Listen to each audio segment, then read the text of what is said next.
So I'm going to start off by just first of all apologizing in advance for the length of this interview, because it's an extremely important conversation and people have a lot of questions that need answered. And with time is running out, we have 5 weeks till the vote. And I just want to ask people to be patient, get comfortable, because I have all of your questions here and we're going to go through them.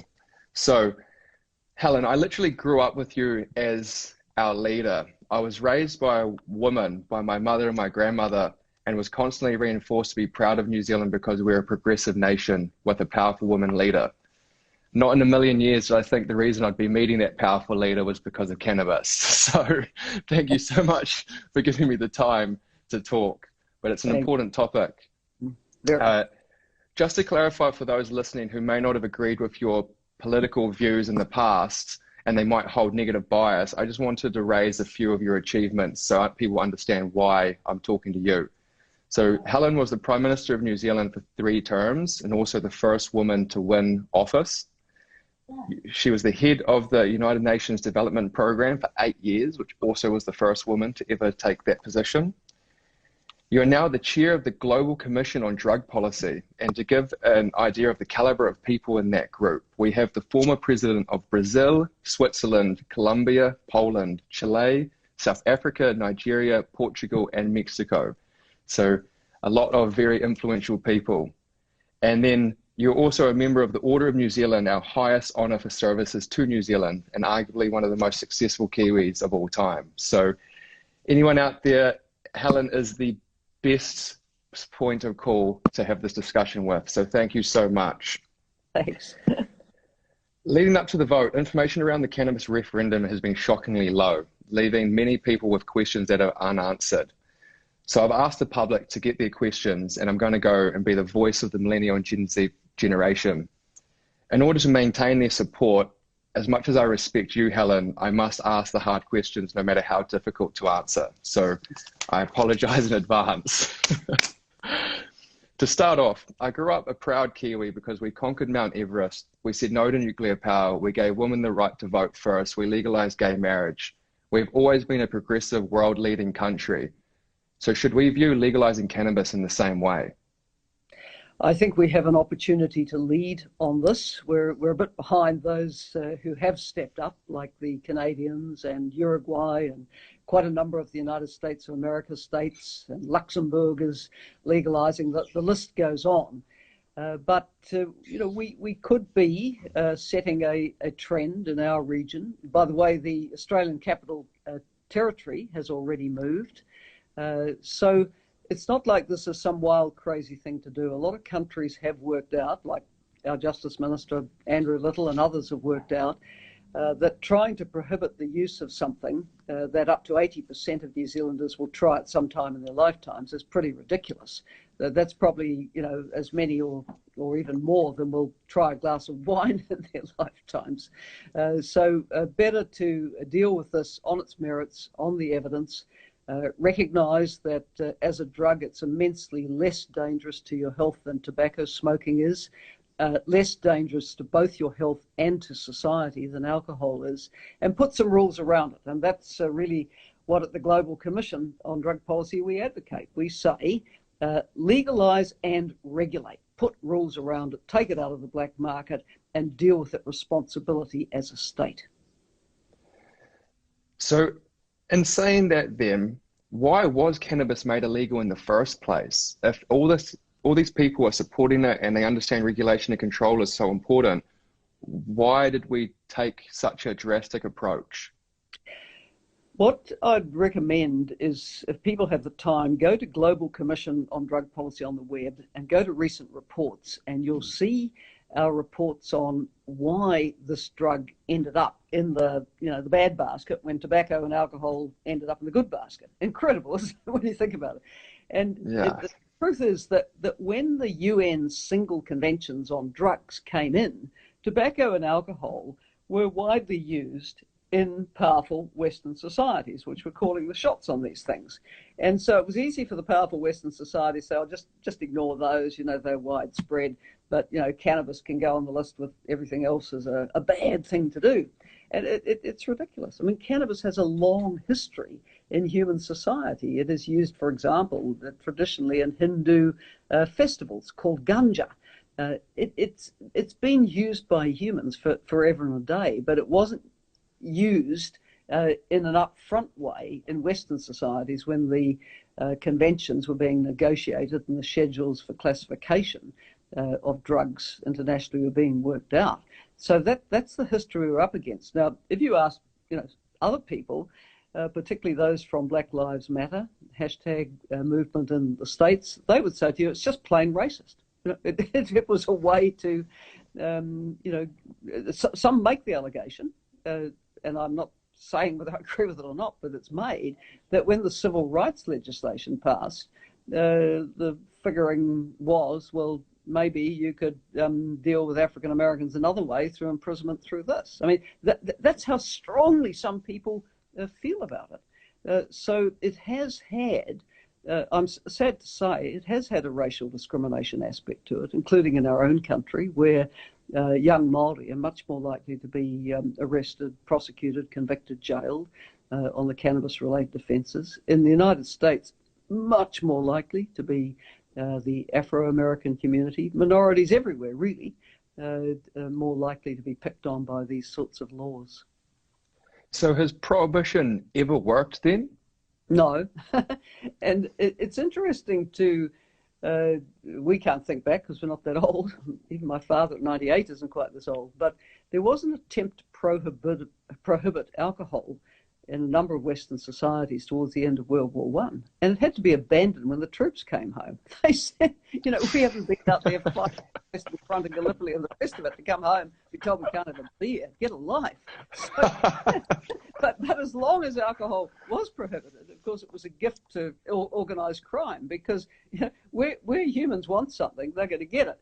And where there's a need, there will be a response, right? And if it's not available legally through licensed premises, it will come through crime. So, of course, we buy alcohol through licensed premises. We buy tobacco through retail outlets. But with cannabis, people still got to scurry around to the tinny house or the person they know at the lockers at the university campus or wherever, the street corner, rather than buy it in a licensed premise. And what I like about the proposal that we're voting on when we vote on legalisation and regulation here is we will have licensed premises. We will have a cannabis control authority which will determine what the actual content is of the cannabis product that you are buying. And of course, the licensed premise can't sell to under 20s, just like a licensed premise for alcohol can't sell to under 18. So we put rules around it. That's the key thing. Exactly. And I found stats when I was making my film that 95% of those caught for using cannabis return to using cannabis. So even if they do get in trouble, it doesn't stop them. So therefore, a health approach is needed to actually be able to make any change whatsoever. And it was interesting that you talked about, sorry. And just if I come in there on the health approach, I don't promote the use of any drug. I've taken very strong positions against tobacco, the smoke-free legislation New Zealanders take for granted today. I had truly one hell of a job getting that through Parliament in 1990. But the idea was never to ban tobacco, to try to become tobacco smoke-free, but to do good health promotion. Similarly, I don't promote the use of alcohol. Not that I don't enjoy a glass of wine with a meal, but that's about as far as it goes. I don't promote the use of cannabis. But I'm not going to sit judgmentally and say that because I don't like or use these things, nobody else should. Particularly when I know the evidence on cannabis is that it will not be as harmful as other legal drugs in the society. But of course, it's not without its issues. If you ask me why wouldn't I smoke it now, it's because I've always had sort of asthma, allergy type things going on with my chest, so inhaling is just simply a bad idea, and I don't think it's a particularly good idea for anyone.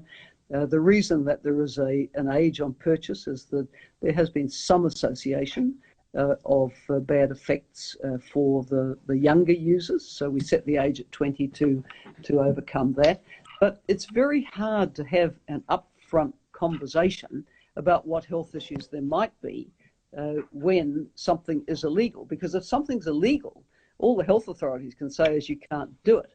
Now, I've been around long enough to know that when you say to young people, don't do it, they do it. That's the nature of youth. Take risks, to try things, to experiment. So aren't we better to be realistic and say people are going to use this stuff? So let's put the facts out on the table. And that's effective health promotion. And where there are issues where people have accessed it at an age when they shouldn't, then you can be upfront about those issues, and of course invest in the services which would give people some help. Exactly. You can actually have people talk to their teachers, talk to their parents, and ask for help, and actually bring this out of the shadows. And you mentioned earlier, which I think is a really good point, that even under prohibition, humans have shown that they will go out and source these substances because they want an escape from their life, because life's hard for a lot of people. And cannabis is used by a lot of people to help with those difficulties in life. So punishing them, especially a lot of those people who are hurting and traumatized, punishing them even further is the worst thing you could possibly do. So talking about there is that aspect to it, that people sometimes need a bit of a cheer up, right? That's why they have a glass of wine as well. Exactly. Life's hard. Life can be hard. Or it can just be socializing with friends. Like people go to the pub after work. Well, they might sit around their living room and smoke some cannabis together, or have some edibles or whatever. Things that are now taken for granted in the States and the US where it's legalized. The other issue is that we do have this medicinal cannabis legislation which has been passed, but it's quite restrictive. And I'm certainly getting a lot of messages from people saying, well, my doctor would never prescribe it and it'll be too expensive. When the reality is what quite a lot of people with conditions like, let's say glaucoma. I had a friend. My mother has fibromyalgia. She has a rheumatoid arthritis. It helps with Parkinson's disease, epilepsy, insomnia, anxiety. So all some of them want is to be able to peacefully consume some cannabis in their house. And it seems to me that the recreational cannabis being legalized will actually cut through a lot of what people were wanting with the medicinal one and are not getting, because it's quite restrictive at the moment. Yeah, and it's not just restrictive because your doctors won't prescribe it, but it's also expensive. So I looked for it for my mother, and so I said she's got rheumatoid arthritis. It was going to cost over $10,000 a year for prescription cannabis, which is just outrageous. No medicine should be like that. It's like paying $100 for paracetamol at the supermarket. People would be outraged if that was the... I totally agree. And if it's something that is legally available and it is seen as able to give relief, then it should be on the drug schedule. People shouldn't be having to pay $10,000 for that pain relief. I mean, if they were going for opioids, they'd be subsidised. Exactly. You can get, for $5, you can get an opioid, you get tramadol, you can get codeine, you can get all types of things. So then when misused, they end up with considerable dependence. So yeah. And even death, even overdose, literally death. Literally. Which is not possible with cannabis. For everyone listening and watching, it is literally impossible to die from overdose of cannabis. Well, my understanding is that nobody ever has. Never. Must be. And really it taught you, I know, right? If it falls out of a plane and hits you in the head, maybe. So you were talking about yourself, about you're not smoking, and we keep referring to smoking about cannabis. But I want to draw people's attention away from the concept of smoking, because you can get tinctures, oils, balms, so many different ways to ingest it and use it, that it's not just about people smoking cannabis. As much as that's a percentage of it, there's such a massive variety of products that could be created, and it can be consumed in different ways. So I think that's a really good point to bring up. Yeah. But one thing I do get a lot of is people saying, oh, I don't think people should be penalized, but I don't think it should be legalized. In other words, what's the difference between decriminalization and legalization? Well, that's a very important question, and I'll actually take two parts to it, because some claim it's already decriminalised now, which it isn't. So when you decriminalise use and possession, you don't deal with the issue of supply. So that means that you wouldn't be prosecuted if you were found to be with a small amount, or found actually using it, but you would have procured that, you would have bought that from an illegal market. So the illegal market goes on and it makes the money. Whereas if you legalise, as is proposed in the bill that we're voting on, then a number of positive things happen. Firstly, the profit stops going to organised crime.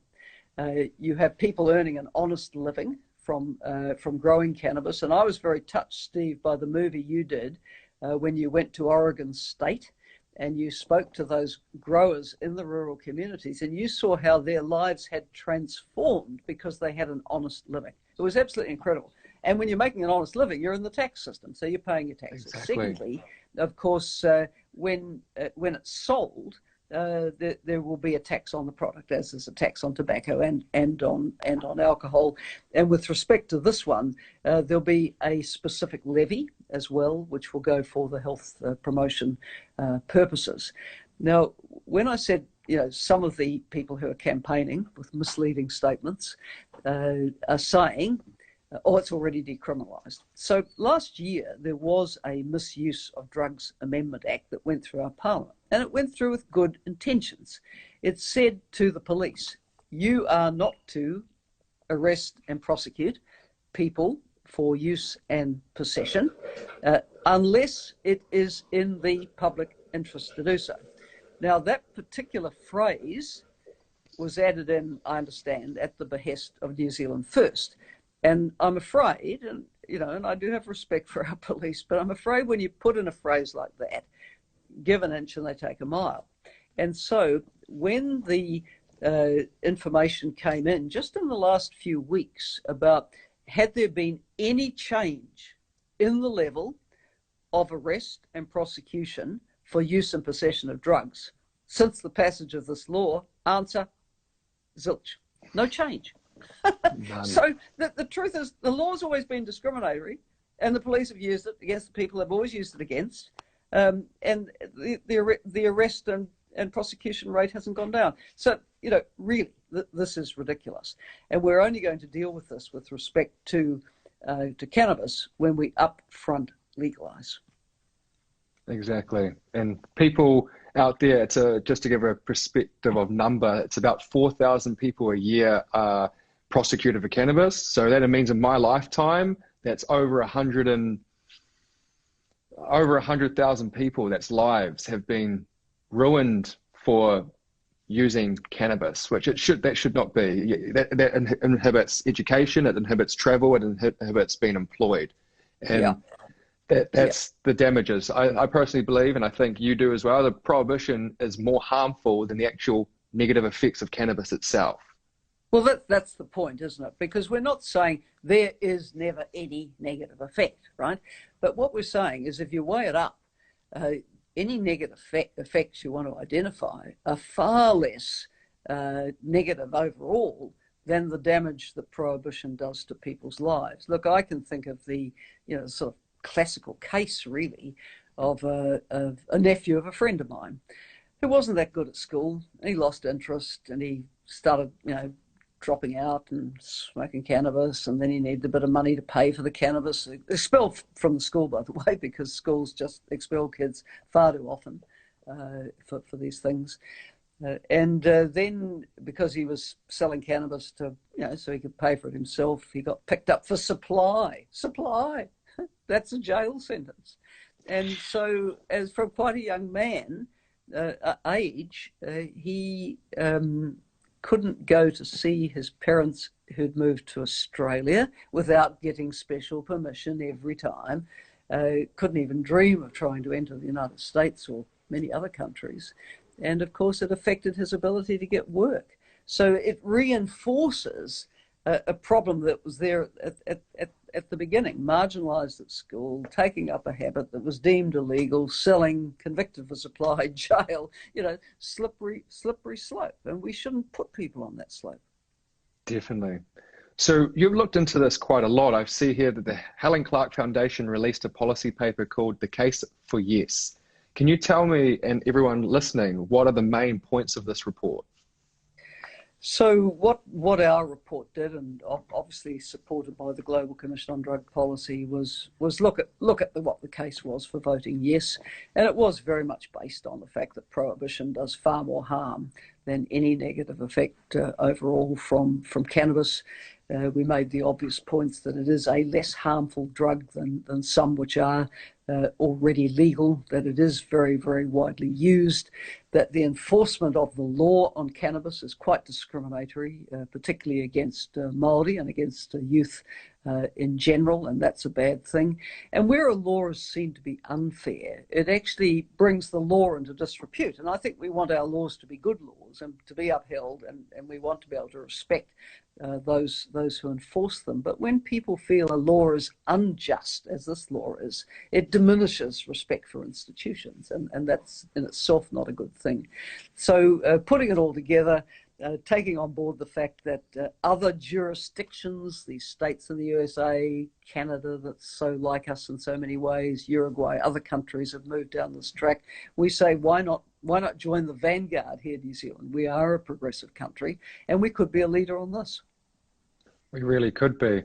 And do you find that the current legislation is in line with your report and what it said? Yes, pretty much so. One of the things we called for was when the law is passed, we would like to see the convictions on cannabis-related offences where there's been no violence whatsoever actually expunged. And I'll certainly be looking to see that comes through in a new bill because, if we look at past unjust laws like the criminalisation of men having sex with men, I think we've now wiped those convictions. So where there's been an unjust law, I don't think the stigma of having a conviction for that should hang around people's necks for the rest of their lives when the law changes. For sure, definitely. To go into the main arguments against legalisation, they tend to be around public safety, like people driving or working high, inducing psychosis, and making access easier for children. Are you concerned about any of these? And if so, how does the current legislation address those issues? Well, I'm actually very concerned about the issue of workplace testing in New Zealand. My understanding is, and there's quite a lot of literature on this, is that the residue from cannabis will stay in people's bloodstream for the blood test for quite a long time. But what you have to look at is the issue of impairment. It may be there, but it's not any evidence of impairment. Now, people can, have had a binge drinking weekend, have the blood test, not a day or two later, no trace, right? But so the person who's using cannabis is being discriminated against, really, for their choice of, intoxicant. So I think this needs a lot more sophistication. I was horrified to hear of a very significant government department, and maybe it's not the only one, which when it's recruiting does do a drug test towards the end of the recruitment process. Now, if this is to carry on, this is in effect maintaining prohibition for whole groups of people who want to, work in the freezing works or be in a significant government department or workplace or whatever. So this needs a lot of work. Look, the law does say that you cannot, drive or operate certain machinery and so on if under the influence. But we have to define what is under the influence. It isn't that you smoke, cannabis days ago, any more than it is that you were drinking days ago. So much more sophistication. It reminds me really of the whole meth houses beat up, where there was a whole industry that got its profit from, quote, cleaning up meth houses. Eventually, the former chief science advisor, Peter Gluckman, brought out a report that show that the whole thing was a crock of the proverbial. It's a total waste of money. And all these state houses have been sitting idle because they were deemed to be meth houses and dangerous. So I think we need the same laser-like focus now, perhaps from the Chief Science Advisor, Juliet Gerard, to the PM now, to say, what is the evidence here? We need tests that test impairment, not just test that there might be a presence, but test what is the level right now which would actually impair. That's a completely different issue. So I do feel quite strongly about this. Yeah, and just to clarify for people out there who don't actually quite understand, the byproduct of THC being metabolized in your body, it actually stores in fat cells. So it can stay in your system for weeks, if not months, after you've used cannabis and come up in a urine test for a drug test. So it's not nearly as fair as alcohol, which you can be out of your system in hours. And that's what we're discussing here, is people shouldn't be punished for what they do in the weekends if they're completely not impaired by Monday going to work. So that's what we're talking about there, just to clarify. So alcohol and tobacco culture has changed dramatically in New Zealand over the years. Smoking's no longer cool, and drink driving makes you a dick. Do you see the same future for cannabis? Well, I think that when you bring it out in the open and it's kind of less daring in a way, it may become less interesting. Who knows? I mean, as I say, I don't advocate that anyone inhales smoke, although inhaling cannabis smoke isn't anything like as dangerous as inhaling tobacco smoke. And as you say, Steve, there are other consumables as well. And I don't think those are likely to go away. They'll keep being a choice that people have legal access to them have. So depending on how societies change, it may be seen as more cool or less cool. But so what? The key thing is that people who use it shouldn't be ending up in a court and possibly even a jail for doing it. We need to put some proper rules around it. We've just, for example, seen vaping legislation go through our parliament. And, there's no doubt that if you're trying to quit tobacco smoking, vaping is an option. But do you want vaping, peddled as something desirable to people of all ages, including those who've never smoked? Well, no, you have to put rules around it. And the most desirable thing with cannabis would have been, had there been a majority in Parliament to pass the legalisation legislation. But, the Greens and Labour don't have the votes for that in the current Parliament, and that's why it's going to a referendum. Okay, so people have asked that actually, that once it has gone through the vote, this is not a binding referendum. So that means that it still has to be taken on board by whoever wins the election? Yes, that's correct. And I think that's a question that people should be asking of candidates now. They could be asking it on, for example, their social media, candidate social media platforms. Saying if the cannabis referendum passes, which I hope it will, do you undertake to support the bill going through Parliament? Because, not all parties are clear about that. Now, the bill is a well-drafted bill. It would, let's be positive, when the referendum passes, it will come to Parliament and it will go through a select committee process and then a committee process in Parliament. So there's always scope for amendment there. So the advocates for reform will have to stay very vigilant. But there may be some legitimate areas for debate, like what is the THC content of the product to be sold and so on. But as a general principle, I think if it passes the referendum, it should have a good chance of going through Parliament. Yeah, you would hope so. I do personally find it quite unusual that I won't name what, I won't go on any political side, but some of the parties have said that it's not binding, and I find that quite an attack on the democratic system. It's a slippery slope to go down. So the debate on cannabis can get quite heated. For people to have this conversation, what do you think are the most important points to get across to those who are sitting on the fence? I think my message to parents and grandparents and aunts and uncles and great aunts like myself would be think about your family.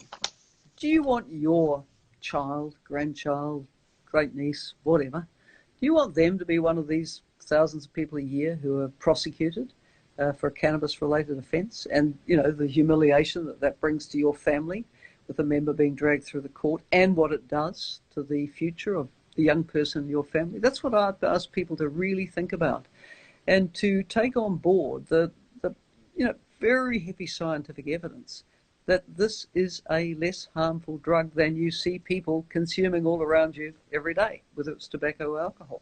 So why are we discriminating against people who make a choice for cannabis? So I just ask people to think of the family, think of the evidence, and not look at it in terms of, oh, I don't like that. You know, there's all sorts of things I don't like. I don't want to pass a law against them. You know, when I was Prime Minister, we passed a law to decriminalize sex work. Do I like sex work? No. You know, I would never be a sex worker. B, I would never hire a sex worker. But do I want to prosecute a sex worker? Do I want to prosecute the person who uses a sex worker? No. You know, consenting adults should be free, you know, to do things that don't hurt others. So I just think we need to be not morally judgmental as a society. You know, give people, you know, the credit for, you know, being able to take their own decisions and give them the information they need to know what it is that they're doing those decisions. But you know, that's where I would leave it, rather than trying to, you know, micromanage every aspect of people's lives. Yeah. So the least in favour are those 75 years and older. There's only 20% of them that support the bill. So that's my grandparents, but it's also some of people around your age demographic as well. Why are these Kiwis so misinformed, the older generation, comparatively to everybody else? Well, it's pretty extraordinary, isn't it? Because, you know, actually, it is my generation. I turned 70 in February. My husband's 73. And I can tell you, anyone in our generation who went through university and never knew that students were using marijuana, well, they had their eyes closed and their ears closed. It was very widespread on university campuses in the 60s and 70s. And that's the demographic we're talking about now that says it doesn't like it. It's kind of like saying, you know, do what I say, not do as I do. So again, I just need, I think, to say to people of my generation, think back to those you know, or even yourself who may have tried it. And I've used this line before. You know that your hair didn't fall out and your teeth didn't go green, and you know that you probably tried it once or twice and you didn't like it much. You knew others who used it a bit longer, but then kind of grew out of it as well. Look, this is not a big deal, and just as you wouldn't have wanted yourself to be picked up and prosecuted for trying it when you were young, nor would you want your friends to be picked up and prosecuted. Why should today's kids face that? You know, I think we really have to have those kind of very down-to-earth conversations. For sure. I agree. And speaking of conversation, it seems academics who look at the facts and science support legalization. However, a lot of the older voters get their information from opinionated talk show hosts like Mike Hosking and Duncan Garner. And to give perspective to people out there of how powerful Mike's show is, News Talk ZB has 550,000 listeners, which is over 10% of the population. And Mike's morning show is the most popular breakfast show, and it's got twice as many viewers as it's the second place show, which really makes Mike one of the most dangerous men in New Zealand, because he gets this platform to push misinformation and people take it as gospel. So how do we combat this? Where can we send people to get credible information? Well, it is a worry, this kind of shock jock radio, as compared with public service broadcasting like Radio New Zealand, which is bound by a charter to balance things in the public interest. So you'd never get anything like Mike's Minute on Morning Report, or That's ridiculous.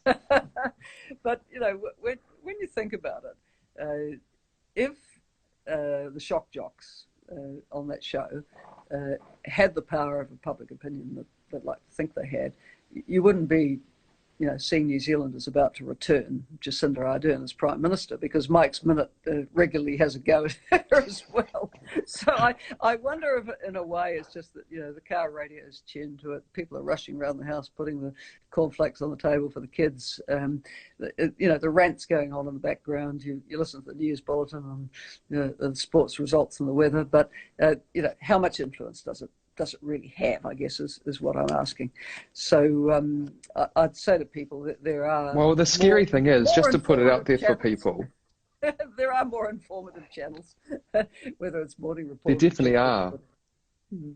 Just to get people out there who don't know what Mike's Minute is, Mike Hosking has something called Mike's Minute, where pretty much every day he has 2 minutes of an opinionated rant, and it gets broadcasted to 500,000 people and further on through social media. And it is just that, it's an opinion rant. And he goes and says a lot of things, and as much as we laugh it off, I do personally think it's quite dangerous, because in New Zealand being so small, 50% of the vote is 1%. So 550,000 people is 11%. When you have a 50-50 poll like we do right now, 10% of people listening to him, that can sway the whole entire vote. So I really encourage everyone out there to use their voices, to have these discussions, and to go out and talk to their parents and use social media, because it takes a lot of us to counteract just one of Mike's 1 minute rants. So yes, and I would like to ask... while we're on that theme, it does take a lot of us, and a lot of us are still not on the electoral roll, right? I tweeted a report probably 3 or 4 weeks ago, and I think it said that only something just over 60% of the 18 to 24-year-olds were enrolled to vote. My message is, hey, millennials, sub-millennials, please register online to vote. All you have to do is Google search, how do I enroll to vote in New Zealand? It's all there online. It's easily done. And if you're offshore, very easy to download your voting papers, fill them in, scan them or photograph, upload, send them back, but do it, because I think the youth turnout is going to be pretty critical for this. But no point, trying to download your voting paper roll at all. One good change, by the way, that the government has brought in is that if you turn up to vote in New Zealand on election day, and your name's not on the roll, they will enrol you then and there, and your vote will be counted. But it's actually much more orderly to go online now and just do it. Enroll to vote. It's such a powerful message. Millennials, vote. Please vote. To have an informed vote, where can we send these people to get credible information? Right. So different sources. You referred before to the Helen Clark Foundation paper. So if people go to that website and look under publications, scroll down, you'll come to the Cannabis report, and also to all the articles that were written about them. There were quite a lot. Secondly, the Chief Science Advisor, Julia Gerard, if you Google her, Chief Science Advisor, plus Cannabis, you'll find she had a panel that brought out a report, and it brought it out in pros and cons, but actually I think it's quite positive. Thirdly, if you want to look into more the case for voting yes, the New Zealand Drug Foundation, great website and social media pages, they have a campaign site called, I think, On Our Terms, On Our Terms, and it sets out what the bill's all about and so on. But if there's also the official government information. When people got their enrolment information in the mail in the last 2-3 weeks, there were pamphlets in it on both the cannabis referendum and on the end of life choice referendum as well. So yeah, plenty of information out there, and of course if you come to me or Steve on social media, we'll send you links. I'm very actively responding to many people across my social media sites now with the links that they're looking for. Perfect. I'll also collect all those links and put them in when I post this live to everybody, so don't think you have to try and write those all down right now. Another person I mentioned earlier is Duncan Garner, who has a lot of opinion-based views as well, and often backed by no evidence, just may I add. He claims legalization will not reduce the black market. What's your viewpoint on this?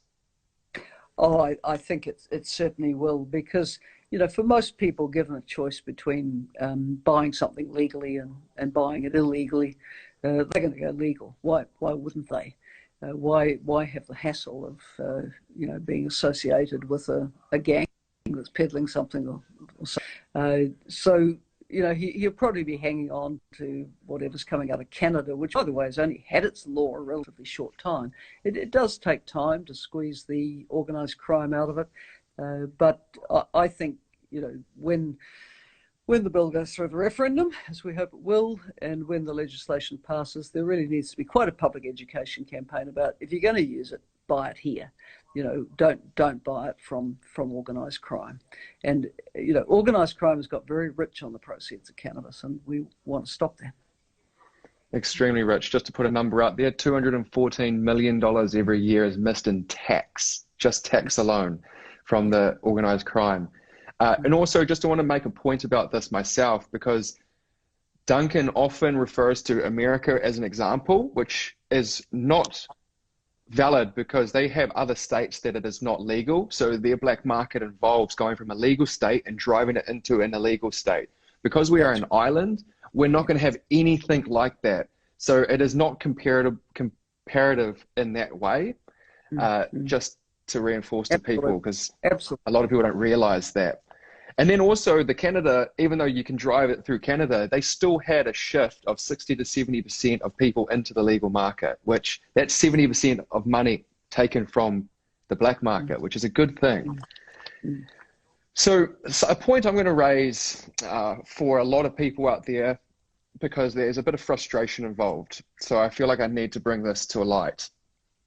Stereotypes of cannabis users are severely dramatized, and the consequences for showing public support are damaging for many professionals, so they remain silent. However, I personally know doctors, accountants, teachers, lawyers, CEOs, police officers, and politicians who use cannabis, not to mention a significant amount of musicians, artists, actors, writers, and some of the most creative minds our history's ever shown. To give a perspective of these people, I've got a list here.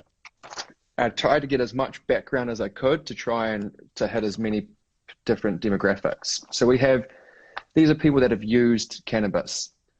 Usain Bolt, the fastest man on the planet. Michael Phelps, the fastest swimmer on the planet. Kareem Abdul-Jabbar, the greatest basketball player ever. Conor McGregor, Lady Gaga, Jay-Z, Bob Dylan, the Beatles, Steve Jobs, Elon Musk, Richard Branson, Brad Pitt, Matthew McConaughey, Whoopi Goldberg, Oprah Winfrey, Arnold Schwarzenegger, George W. Bush, Bill Clinton, Al Gore, Michael Bloomberg, Barack Obama, and Bernie Sanders have all used cannabis. And then when we go into the New Zealand politics, you have our health minister, our police minister, our education minister, economic development minister, immigration minister, energy minister, and housing and transport minister, as well as our House Speaker, have all used cannabis in their lifetime. If a single one of those people was caught, they would not have the career and jobs and life that they've had. And so that's, to me, quite important to put out there, because a lot of people keep getting thrown into that stereotype and they're too scared to come out and openly talk about their use of cannabis. So you said yourself that you smoke cannabis because of the smoke aspect. When it's legalized, actually, I'll reframe that. Do you know people in your life personally who do use cannabis? Well, actually, no. If you took me back, you know, over half a century to when I was a student, of course I would say yes, I did know people who used it. But you know, at 70, no, I don't see people around me using it. But it is widespread.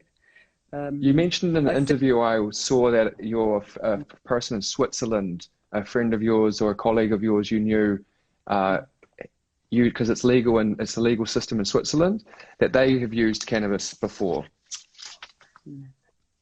I think it was in the Anna Wilcox interview. Yeah, no, what I said about... Cut out. What, are you still there? Yeah. You can buy cannabis in licensed premises. Oh no, we're losing her. Sorry, you're cutting out, Helen. Are you there? Oh, Helen's gone. We'll try and get her back. Thank you for you guys being here with me, right when I was about to ask the big question too. Of course, of course. All right, here she comes. The myth, the legend, Auntie Helen. Us, there it is. Oh, yay! If all else fails, always restart. Thank you. That's amazing. Yeah. So we were sorry to cut back into where we were. We were talking about the negative stereotypes of cannabis and the fact that people can't come out publicly and say that they support cannabis out of fear. And that's why I listed all those people before, to give people a perception of how many high-level people actually do use cannabis. And it's probably a lot more than you think, because they just can't come out publicly and talk about it. Would you ever consider trying legal cannabis products in the future? Well, I wouldn't consider smoking it because, as I say, I'm the first one to get a wheezy chest. But look, if it's totally legal, I'd be looking at whether there was anything that was available that might be of interest. Is it edibles? I was talking to someone recently who'd eaten a cannabis-infused apple pie somewhere it was legal and said it tasted pretty good. They all had a great meal. I mean, who knows? And certainly, if I had a medical condition where people said to me, look, I've had that and the only thing that helped was cannabis, of course I would try the product that would bring relief. I've have had obviously very elderly parents. I've had elderly parents experiencing extreme pain. Cannabis has not been an option because of it being illegal. So I can see circumstances where the products could be helpful or of interest to me and my family. Cool. And what's an interesting point is that the data coming from Canada, because Canada is the first full country to legalize, is that the youth rate has actually halved, and the only people that have increased their use are the older generation, the plus 65. So that is... Can't hear Helen. Can you hear me now? Can you hear me? There we go. I think my headphones glitched out, but now we're on this microphone. All right. Can you hear me? I can hear you, Steve. Perfect. Let's get into it. Thank you so much for pushing through all these barriers. We are obviously probably not as high quality as you're used to. Well, I'm afraid the Wi-Fi at Waihi Beach stopped working altogether, so it's all on 3G. So it's no wonder it's a bit ropey. Oh, you're at Waihi. That makes total sense. Yeah. All right, we'll jump back into it. So we talked about the products. We'll move on. I have a bit of a rhetorical question. There are 120 MPs in Parliament. How many of those people do you think have used cannabis? Well, if we applied the 80% rule, rather a lot. But I'd be very surprised if it was under 60%, put it that way.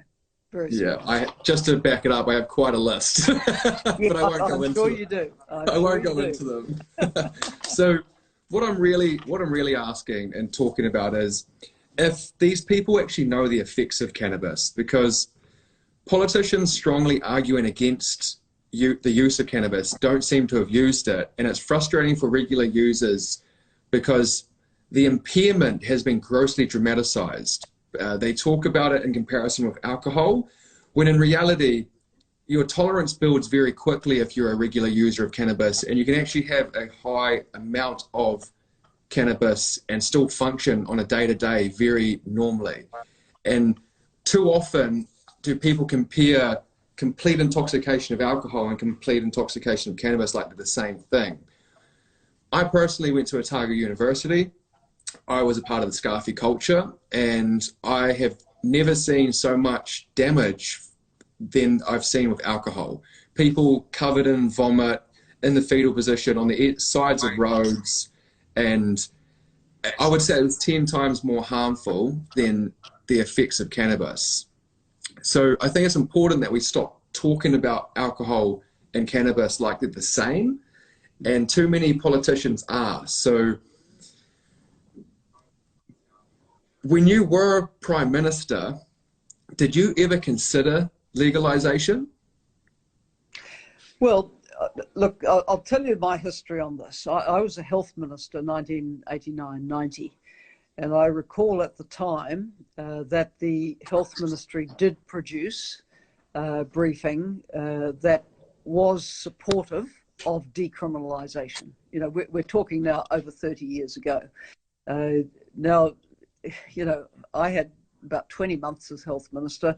I had a huge number of high-profile reforms going on, including the smoke-free legislation, by the way. So it just didn't get to the top of my pile.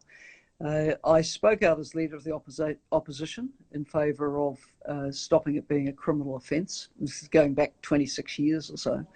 And then when I became PM, yes, doing something about cannabis was definitely something I would have liked to do. Our first term in office went for about 2 years and 9 months, and in that time a lot of things happened, including, you know, civil unions and decriminalising prostitution and all sorts of things.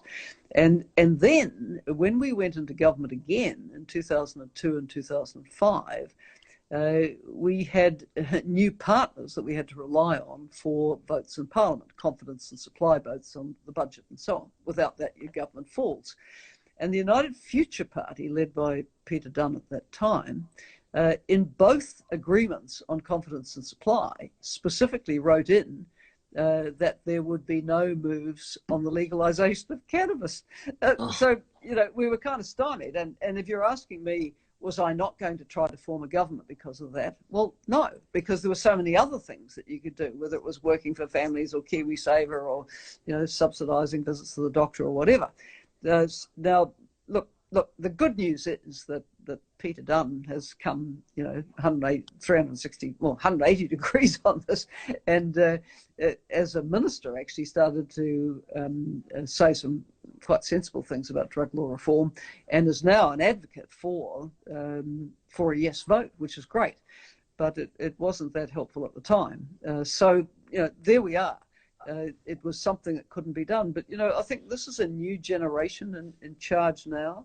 And I just am optimistic that things that couldn't be done when I was PM, because the votes weren't there, can be done now. For example, the abortion law has been revised. I would never have had the numbers for that. I tried to reform the Contraception, Sterilisation, Abortion Act when I was Minister of Health, and they got one tiny thing through and the other thing couldn't get through. So, you know, there we go. You have to go where the numbers are. And as I say, if the Labor and Greens had the votes this Parliament, it could have passed anyway. Maybe if they've got the votes next Parliament, it could pass anyway. But the cleanest and quickest thing now is for this bill, which is up before the referendum, to go through the referendum and then for it to go through passage of Parliament. That's the way ahead. And I think it is a good piece of legislation. Yeah, I've read the whole thing actually, 164 pages. And anyone out there, it's a lot. So there is actually a summary just for you to know. There's a summary of the legislation that you can read and get all of this information yourself. And I think you should do that, because once you read the legislation, it's a no-brainer. It's a complete no-brainer. Why do you think the needle has moved so fast since you were in office? All of a sudden we're talking about it now. Could we have talked about it back then, or have we progressed even further? Oh, I think the international climate's changed. I think what's changed enormously is Canada legalising, because Kiwis are kind of like Canadians. You know, we've both got a big neighbour. We see ourselves as smaller, progressive countries. So Canada moving has been huge. The fact that a number of the states in the USA have moved to outright legalise, fantastic. People mightn't have heard of Uruguay, but it's a small, progressive, you know, democratic country that's done it. Luxembourg and in Western Europe moving that way, and so on. So there's international momentum now for change as people, you know, get the message that this is just crazy to try to prohibit. You know, I was really fascinated 2 years ago when I was in Ottawa, Canada, And I went to see the Parliamentary Undersecretary, Bill Baird, who was handling the legislation to legalise cannabis through Parliament on behalf of Justin Trudeau. And I sat with Bill. Now, Bill's a very interesting guy. Bill was the Toronto police chief. In his career, he's been an undercover cop. And he said to me, Helen, I know what doesn't work. I said, what's that, Bill? He said, prohibition. Never worked. Never will. Can't work, you know. Yeah. He said, you know, this is the only way to go. It's a no-brainer. He said, I spent years of my career trying to enforce a law that couldn't work, you know, against human nature and habits. So, as you say, Steve, there will be police in our country who think exactly the same. You know, they're not able to speak out, I guess, because that's not the party line. But anyone who's tried to enforce a law against a common custom, which frankly doesn't do most people any harm at all, knows they're on a loser. So, and just to give perspective, yeah. To give perspective for people out there on how much we put into policing this, we spend in New Zealand alone $305 million every year on enforcing the law of cannabis, which is 87% of the total drug enforcement budget. That is 19 times more than we spend on methamphetamine. That right there should be enough for people. That is a mind-blowing statistic, and police should be able to go and spend their time where it matters. And I think you touched on it earlier. When police are chasing unjust laws, it builds a negative perception of the police that then creates this distance between society and police, and we become enemies rather than friends. If you remove the prohibition of cannabis, that's going to remove such a huge stigma towards the police, and we're going to be able to build those friendships again, like it should be. Well, absolutely right. And, you know, we pride ourselves on having a community policing model, but if the community police are kind of, you know, working against the community, that's a different issue. We want to be able to respect the police. When the police come, we want to say they're here to help, not to harm. You know, I was having a conversation with someone recently who lives in an area which is, you know, well known for cannabis growing, and he said the way it works is the helicopter comes over. It's linked to the cop cars that are sort of parked all around, gives them the coordinates of where they say plants. The police cars swoop in. He said that often they don't bother arresting, but they you know, pull up all the plants, trash the place, give you a warning, and off they go. Well, I mean, is this a productive use of anyone's time? I don't get it. We spend about $200 million a year, apparently, with helicopters hovering over native bush and backyards and so on. It is ridiculous. And, you know, look, I'm in a position at 70, not competing for any position in New Zealand public life, chair of the Global Commission on Drug Policy. I'm able to say these things, you know, call it out for the ridiculous state of affairs that it is. Exactly, and I appreciate having you do so. We need more people like you in positions of power like you, because at the end of the day, I'm only one person and I don't have quite the credibility that you have, Helen. So Aussie Kiwis pretty credible. To talk about my age demographic, we were saying before only 61% of 18 to 24-year-olds are enrolled to vote. But almost 100% of those aged over 55 are enrolled to vote, and they will vote. How can we get the message across to younger people about the importance of engaging in politics? Well, firstly, I think if there's something that affects their interests, they get very interested. And cannabis is exactly one of those things. So what I've been doing in recent weeks is putting up a number of social media posts on Facebook, Twitter, obviously, and Instagram, and I do use Snapchat as well, just saying, get enrolled, you know. And some of my posts say, look, it doesn't matter what you think, who you want to vote for, what do you want to do in the referendum, just get involved. You know, this is a democracy. Once every 3 years, we're asked to have a say on things. We should take that chance. In other countries, people are literally dying for the right to vote and choose their rulers. So it would be tragic if young people just said, oh, no, I can't be bothered. No, there's real issues at stake. What sort of government do you want? Do you want cannabis to be legalized, or do you want to be, you know, at risk of arrest and prosecution in the future? So, you know, get online, register, enroll, vote. And I think, you know, obviously Jacinda Ardern has enormous resonance with younger people. And I personally think that, you know, when younger people look at the options, do they want Jacinda, who's a kind person? And, you know, I think, you know, she's not the crusher. I've known the crusher for years as well. And, you know, look, she's not as crusher as, of course, she's making out. She's a tough girl at the moment. You know, for young people, they're going to identify with Jacinda. And if you want Jacinda, you've got to get out and vote for her, right? If you want cannabis legalisation, it's not going to happen if you don't register and vote for it.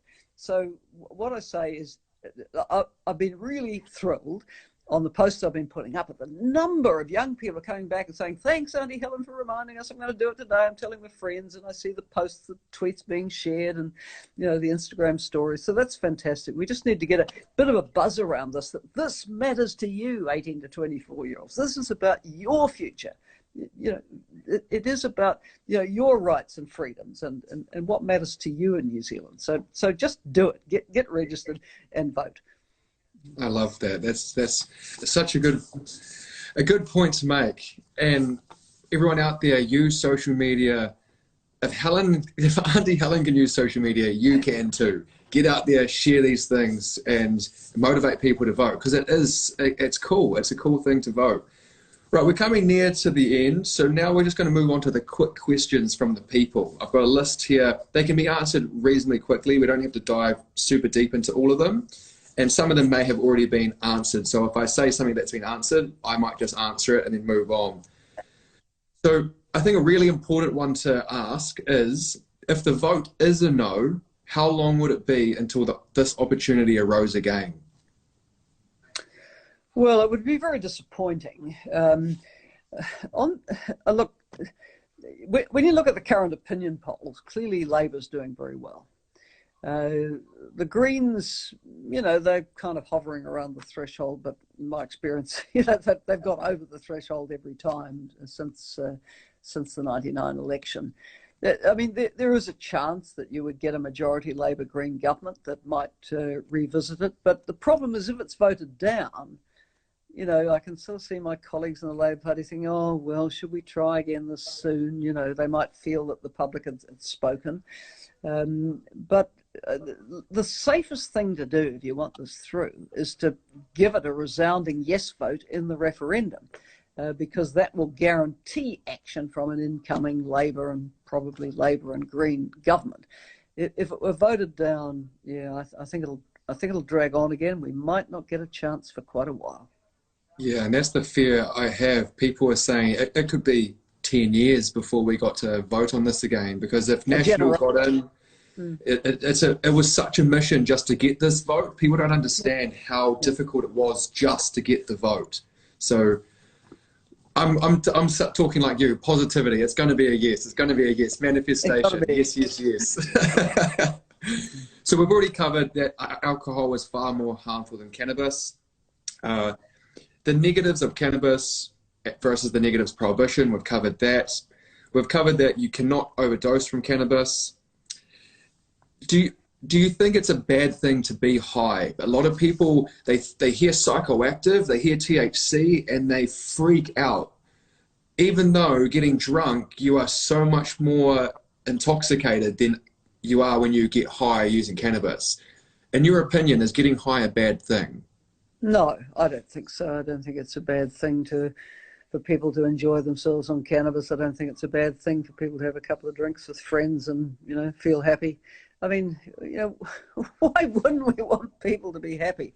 I mean, you know, some people are happy without ever having a drink or ever having cannabis. Well, you know, good luck to them. But you know, really, these things do, you know, little, if any, harm at all.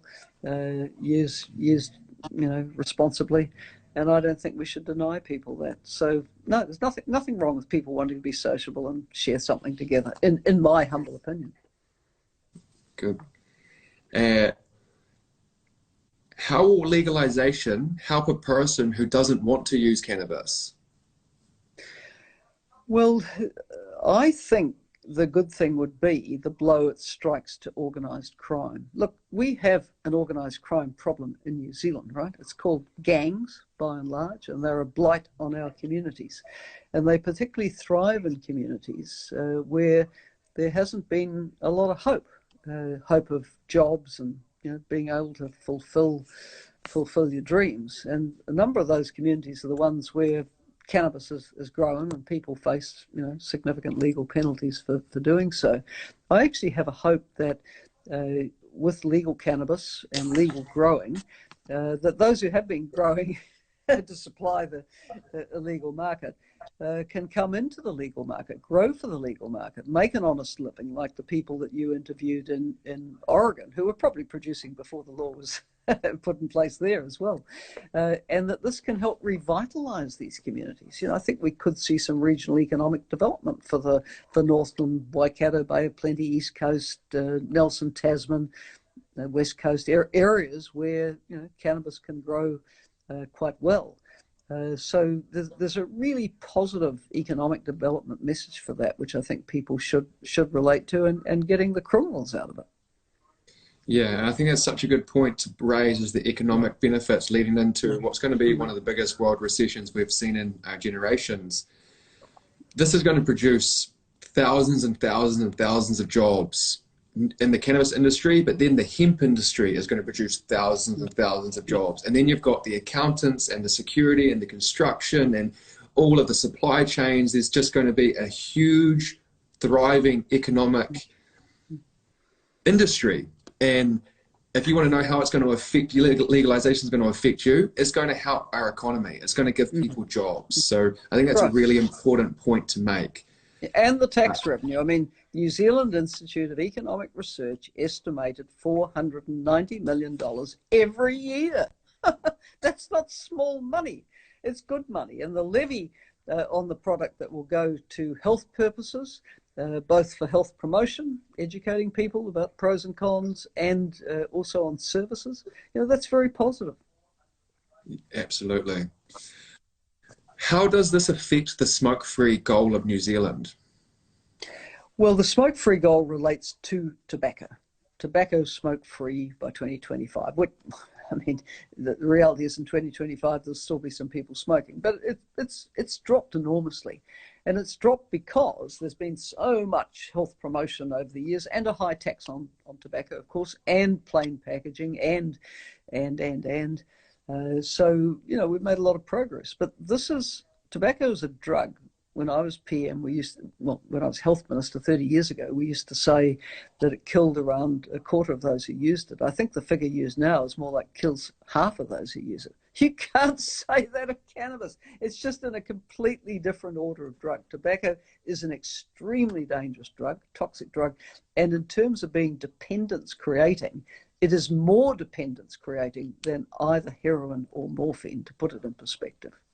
Wow. And just for people out there that don't realize that the smoke of cannabis and the smoke of tobacco are drastically different. Cannabis smoke doesn't cause any carcinogenic effects, and it doesn't cause any heart disease of any kind. This is proven. This is facts. You can go and look at the research to see this. Tobacco causes cancers, causes heart diseases. It's completely different. What happens to the people in prison on cannabis charges? You were talking about this earlier, that your report said you would like to see them expunged, but does the actual legislation right now address this? I'd need to double check that, but it absolutely needs to, because it's just not fair that people have a conviction on the books for something where there's been an explicit decision to change the way we treat the issue. And you raise an interesting point, actually, about people who are serving a sentence at the time the bill is passed. Presumably they should also be expunged and released at that point. I think that's a no-brainer. It's only fair. Yeah. We touched on this before, but I think it's worth coming back to. Will the rich push out the people who currently grow cannabis to survive? So this is a part of the bill which is really a New Zealand feature. In the US, the big corporates are all over this, right? And there's more of a free market approach. In New Zealand, I think this has been designed as a good public health measure. And you can't advertise the product, right? That's so you don't let it get away the way tobacco got away with big corporates and powerful advertising. Secondly, the law says that no one company will be able to control more than 20% of the market. So that again is a sort of anti-monopoly. So I think the way it's set up, and we should obviously look at this very carefully as it goes through select committee stages in Parliament, just to ensure that we emphasise the local economic developments for the local grower and the diversity of companies which are producing. Yeah, and just for others out there, the legislation currently says there's going to be a specific bracket for boutique licenses for small growers, so that no matter how big the commercial side gets, you're always going to be able to apply for a smaller license that allows you to grow up to 220 pounds. So if you do want to come from the illegal market into the legal market, you can do it, and you can do it by actually legally. You can actually use that money towards buying a home and raising your kids and everything. So I think that's important to point to bring up, because there's actually been people reach out to me that currently are in their black market telling me they're going to vote no because they don't want their income taken from them. What I say to those people is the average salary for a master grower in America is 200,000 New Zealand dollars a year. So you have a skill set that is going to be in high demand and highly paid. It is in your best interest to get into the legal market. Just saying. Where will the tax money go? We've spoken about this huge amount of tax. Where will that go? So there is an explicit levy that will go to health purposes, both health promotion, healthy living, and also to people who need services related to drug use. And that includes, for example, young people who shouldn't have been using it, but did, where it had some impact. So I've been trying to get into the very fine detail of the information on the bill to just say how much would be apportioned. I mean, no doubt, as with tobacco revenue, you put things into the general government revenues, but there is explicit reference in the publicity material to money being tagged for these health purposes related to drugs. That's amazing. A lot of people keep bringing up the point that why 20 years of age is the limit, because they keep saying, why not 25? What do you have to say about the 20-year-old age limit? I think it's a compromise. Some people say 25, but the reality is it would be very hard to enforce. People at 20 absolutely believe they're adults. Actually, people at 18 legally are adults for voting and all sorts of other things. So even the age of 20 is not easy to enforce. And it will have to be accompanied by that strong public health messaging to young people that say, look, if you're interested in this, please wait. Please wait till you're 20. Yeah. When you're a bit more developed with your physically and with your faculties, and then make a proper choice. This is not something for under 20s. And that's, I think, what you just said, make a choice is an important point to raise, because at 20 years old, someone is a conscious-minded adult who can make their own choice. They can go and get the education they need and then decide if they want to use cannabis or not. If they see information that says they shouldn't have it till they're 25, that's up to them. And to tell someone that they can't up until 25 years old, I think you're right. It'd be hard to convince a lot of people. It'd be impossible. It's not realistic. Not realistic. We've already covered how legalizing has reduced youth use in Canada. How will cannabis be controlled so young people don't get access to it? Well, it's a bit like you don't expect parents to supply alcohol to underage, right? You don't expect parents and caregivers and older siblings to act irresponsibly. And I think, again, with the health promotion messaging, it needs to go out. This is not something you should be giving your kids, right? There's an age limit on it. There's an age limit for this reason, because it's related to mental and physical development. So that needs to be hammered. People shouldn't be giving tobacco to their kids either. Unfortunately, it's human nature. There are always, a small number of irresponsible people in society, and those among that small number of irresponsible people who do terrible things to their kids. But for most people, they're going to get the message that this is something for adults, not something for kids.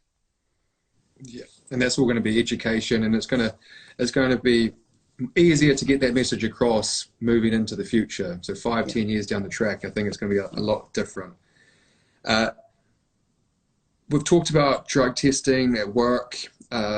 Someone did mention the fear for employers being protected if someone at their work was intoxicated by cannabis and then they caused an accident.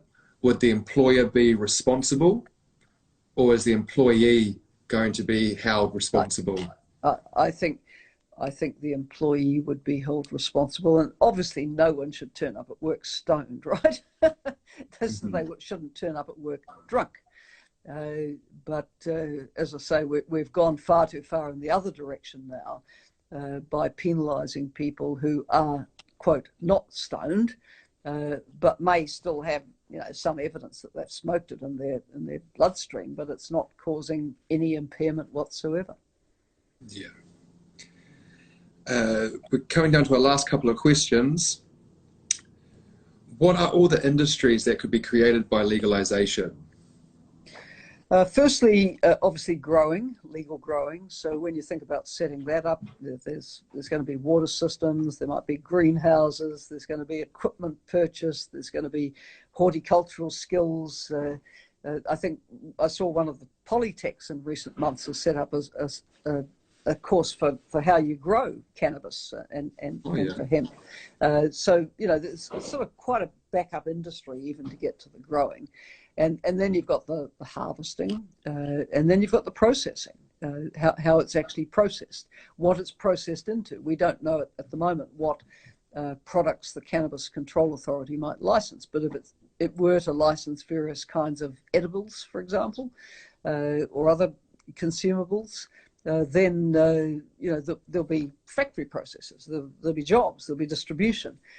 So that's why when you add it all up, you get to that big tax revenue figure that NZIER, Institute of Economic Research, talked about, because all along the way, people are earning incomes, they're paying income tax, and then when there's actually a product to sell, there's GST off that and company profits off that. So yeah, it creates a whole value chain. And you rightly said before, Steve, that we're in a sort of COVID world at the moment. In New Zealand, we've lost about something like 8% of our economy, right? We're a 92% economy at the moment because we don't have international tourists and we don't have international students. Now, we will maybe never again have the number of international tourists we had. We can't really foresee them coming in the near term at all, and not meaning the medium term. And the students aren't coming either. Now, I think they can start coming back, but it's going to take time. We need new sectors. This is one of them. This could really be creating jobs, opportunity, profitability for people, tax revenue. We need sectors like this coming through to start replacing what we've lost. 100% agree. And what people don't fully realize is this is going to be a boom of the hemp industry as well, because right now there's a lot of restrictions on hemp and hemp products, when in reality you can make clothing, biodegradable plastics, oils, all medicines, all types of things with the hemp. So there's going to be such a huge variety of jobs. And then anyone that's a builder who's into construction, anyone that's a security guard, anyone that's a consultant or an accountant or lawyers, there's going to be increased work for all of these people. So collectively, it's going to be very, very, very beneficial. And the fact that we have this ability just after coronavirus is a blessing. It's a true blessing. Yeah. So the estimated economic impact for New Zealand from all of this, you mentioned $500 million in tax. I mentioned $305 million of intervention costs. We're already up at $800 million a year. $500 to $1 billion a year is going to come from this. And I love to make that clarity. Per year. This means in 10 years' time, we're going to have had $10 billion increase. And then also what people don't realize is right now, there's only a select few countries that are legalizing, but that's going to massively increase in the next 5 to 10 years. And exports are going to increase. So right now right now the legal cannabis market is $10 billion worldwide. The predictions are by 2024 to 2026, it's going to be a $100 billion industry. So New Zealand is positioned in an amazing place to become one of the leaders of this industry worldwide. I think it's a really big point to make. And I don't know if everyone out there realizes New Zealand's actually in one of the best geographical positions on the planet to grow cannabis and hemp. So we have a double win here. We really have so much going for us. So this leads me to a very last question. Thank you so much for this time, Helen. It's been unbelievable, and I know a lot of people are going to appreciate this. I'm going to create this into a more compact video and post it online, but also make sound bites of all the information we've covered. So it's definitely going to help a lot of people. The last final question is, what's the final message you would like to say to the people of New Zealand leading up to the vote? Well, the final message is one that I've been telling my dad, and I'm going to let Dad come on. Dad's 98 years old, 98 years and 5 months, and he's been listening to the Instagram live on my husband's phone. He's just come to have a look at what I'm doing directly. So what I say to Dad, and I think I've got him over the line. I say this is not a referendum asking whether you want cannabis to be available in New Zealand. It is available in New Zealand. It's a referendum about what terms you want it available on. Do you want it available in an illegal market where it's largely controlled by criminal organisations, namely gangs? Do you want it available in terms where those who buy it and use it and have it in their possession are going to be deemed to be criminals if they're arrested and prosecuted, as thousands are each year, as you pointed out? Or do you want to say, no, all that's ridiculous for a drug that really doesn't do an awful lot of harm? And, we could legalise it, we could regulate it, we could get the tax revenue off it, we could get a lot of positives that come from making this very important move. So, listen to the evidence, read what you can, look at the Chief Science Advisor's report, look at my foundation's report, look at what the New Zealand Drug Foundation's saying. And I think, if people come to it with an open mind, they will see that this really is an issue whose time has come. And we've got a government that's been able to put it on the agenda, didn't have the votes to get it through Parliament, but has said to the people, you decide. And to young voters, I say, you can be decisive. Your votes can sway this. So please enrol and please vote. Thank you so much, Helen. I appreciate your time. This has been such an honour. It really has. I will send people, if they want information, go check out Helen's Instagram or her Facebook. She's very active online. If you haven't already, go watch my documentary. It's on my social media platforms. And please vote, enroll to vote, and get out there, have these difficult conversations like Helen and I have just had. So thank you again, Helen. I appreciate you. We all appreciate you. You're leading the charge. Absolutely legendary. Thank you. I was trying to screenshot us then, I managed to cut us out, but I'm still here. I'll screenshot us. Ready? Right, got it. There we go. Thank you, Helen. I'm sure we'll talk again soon. Thanks, Steve. Thanks for the opportunity, and thanks Enjoy for Waihi. and listen. Okay, bye.